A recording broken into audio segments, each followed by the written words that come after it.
Ésaïe, chapitre 32. Alors le roi régnera selon la justice, et les princes gouverneront avec droiture. Chacun sera comme un abri contre le vent et un refuge contre la tempête, comme des courants d'eau dans un lieu desséché, comme l'ombre d'un grand rocher dans une terre altérée.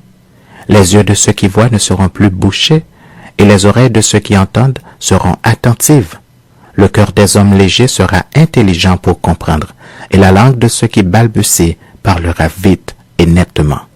On ne donnera plus à l'insensé le nom de noble, ni au fourbe celui de magnanime, car l'insensé profère des folies, et son cœur s'adonne au mal pour commettre l'impiété et dire des faussetés contre l'Éternel, pour laisser à vide l'âme de celui qui a faim et enlever le breuvage de celui qui a soif.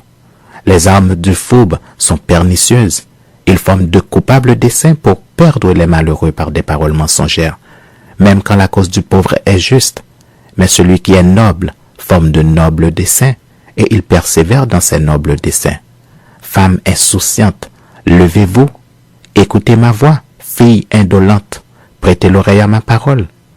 Dans 1 an et quelques jours, vous tremblerez, indolente, car c'en est fait de la vendange. La récolte n'arrivera pas. Soyez dans l'effroi, insouciante, tremblez, indolente, déshabillez-vous, mettez-vous à nu, et saignez vos reins. On se frappe le sein, au souvenir de la beauté des champs et de la fécondité des vignes. Sur la terre de mon peuple croissent les épines et les ronces, même dans toutes les maisons de plaisance de la cité joyeuse. Le palais est abandonné, la ville bruyante est délaissée, la colline et la tour serviront à jamais de caverne.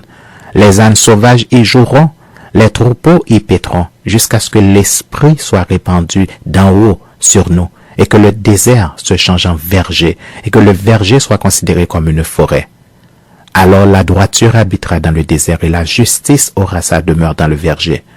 L'œuvre de la justice sera la paix, et le fruit de la justice, le repos et la sécurité pour toujours. Mon peuple demeurera dans le séjour de la paix, dans des habitations sûres, dans des asiles tranquilles. Mais la forêt sera précipitée sous la grêle, et la ville profondément abaissée. Heureux, vous qui partout semez le long des eaux, et qui laissez sans entrave le pied du bœuf et de l'âne.